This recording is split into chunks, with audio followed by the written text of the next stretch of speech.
happy hips. Sounds very nice, doesn't it? I have a pose for you today that might allow you to have happier hips. It is an opportunity for you to stretch primarily the outside of your hips. It's called Reclined Pigeon. There are various ways to take this pose, but my favorite way to offer my students, and what I see many physical therapists offering their patients, is called Reclined Pigeon. So it's taken lying down. So let me show you what that looks like. I always have blankets nearby. This one is going to be to support my head and my neck a little bit. And so you start by lying down. Knees are bent, feet on the mat, or on your carpet, or even on your bed for this pose. And thinking about this hip here, it's my left hip. I'm going to cross my left leg over my right. I try not to rest right on the knee, just so that we don't work the knee too much. So this is about the hip. Most of my students feel lots going on right here. And so they usually will linger right here. And because it is a slow stretch posture, I usually have folks remain here for several breaths, at least 10, sometimes up to a minute, sometimes longer, depending on you.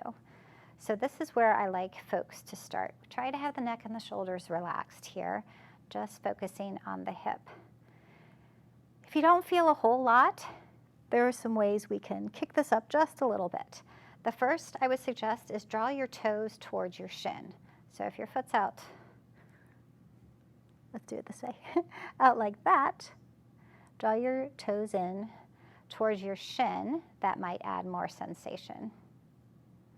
Another option is to place your hand on the thigh and just lightly, slowly, gently press that thigh away. That almost always gets folks to feel sensation if they don't. Another suggestion is to bring a block and place that under the foot that was on the ground. That brings everything just a little bit closer. I have the occasional student where they say, I'm still not feeling anything. In that case, you could put an additional block. Oh boy, that's a lot for me right there. If it's not for you, you could interlace your hands like this around the thigh and draw the leg in towards you. Maybe straightening the leg.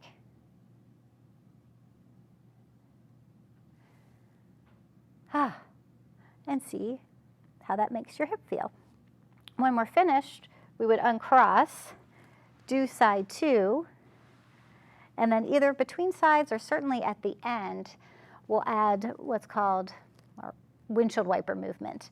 So you would take your feet nice and wide and then let your knees drift from side to side. Because when we're in that reclined pigeon, the hip is in what's called external rotation. It's turned out. By adding this movement afterwards, if you notice, when I take this leg this way, I've now turned my hip in. So we've added some internal rotation, just to kind of balance out the external. So you can do this any number of times. And then either move on to side two or move on to your next yoga pose. So this is something that I offer in my classes and in my private sessions very regularly, actually. Most people find that it is accessible to do this while lying down. There are some variations that you take in a different position, but this is my preferred way to offer it. So you're most welcome to give this a try, or contact me if you would like to schedule a private session or maybe a duet session with a friend or a loved one, and we can explore what reclined pigeon would look like in your body.